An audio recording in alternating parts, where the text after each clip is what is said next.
നമുക്ക് ബുദ്ധിമുട്ടുണ്ടാകുന്ന കസ്റ്റമറുടെ ചില ശീലങ്ങൾ നമ്മൾ മനഃപൂർവ്വം ശ്രമിച്ച് മാറ്റണം. അല്ലെങ്കിൽ അവൻ്റെ ആ ശീലങ്ങൾ നമ്മൾക്ക് നിരന്തരം ബുദ്ധിമുട്ടുകൾ ഉണ്ടാക്കും. കഴിഞ്ഞ ദിവസം നമ്മുടെ ബിബിത് ബിജുവിൻ്റെ ഒരു റീല് കണ്ടിരുന്നു. അത് എമർജൻസി ആയിട്ടൊരു വർക്ക് പാതിരക്ക് പണിത് കൊടുത്ത ശേഷം പിന്നീട് കസ്റ്റമറായിട്ട് കൂലിയുമായി ബന്ധപ്പെട്ട് തർക്കമുണ്ടാക്കേണ്ട ഒരു മാനസികാവസ്ഥ. അപ്പോൾ അതിൽ അദ്ദേഹം പറയുന്നൊരു കാര്യമുണ്ട്, നമ്മൾ ഹോട്ടലുകളിലൊക്കെ പോയിട്ട് ഭക്ഷണം കഴിച്ച് ടിപ്പ് കൊടുക്കാൻ നമുക്ക് യാതൊരു മടിയുമില്ല. അവിടുത്തെ എമൗണ്ട് എത്രയായാലും നമുക്കൊരു പ്രശ്നവുമില്ല. പക്ഷേ ഗറാഷ്യൻ മേഖലയിലേക്ക് വരുമ്പോൾ അത് അടിയന്തരമാണെങ്കിലും എന്താണെങ്കിലും നമ്മൾ ചെയ്തു കൊടുക്കേണ്ടായിരുന്ന ഒഴിവാക്കാവുന്ന കേസ് പോലും ചെയ്തു കൊടുത്താൽ പോലും ആ ഒരു അലിവ് കസ്റ്റമർ നമ്മളോട് കാണിക്കുന്നില്ല. എനിക്ക് ബിബിത് ബിജുവിനോട് പോലെ എല്ലാവരോടും പറയാനുള്ള ഇതെല്ലാവരും ശീലങ്ങളാണ്.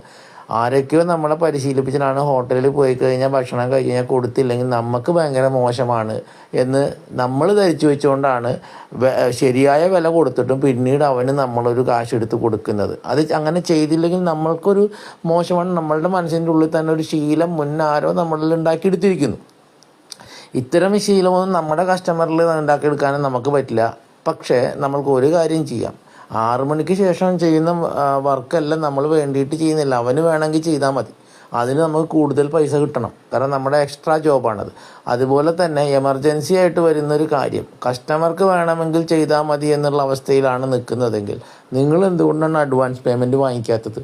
ഈ കോഷൻ ഡെപ്പോസിറ്റ് എന്ന് പറഞ്ഞൊരു സംഭവമുണ്ട്. അതായത് നമ്മൾക്ക് ഒരു പ്രവൃത്തി ചെയ്യുമ്പോൾ അതിൽ നിന്ന് എന്തെങ്കിലും ബുദ്ധിമുട്ട് നമുക്കുണ്ടെങ്കിൽ അതിനെ പാച്ചപ്പ് ചെയ്യാൻ വേണ്ടിയിട്ട് അഡ്വാൻസ് ആയിട്ട് പൈസ അടക്കുന്ന പരിപാടിയാണിത്.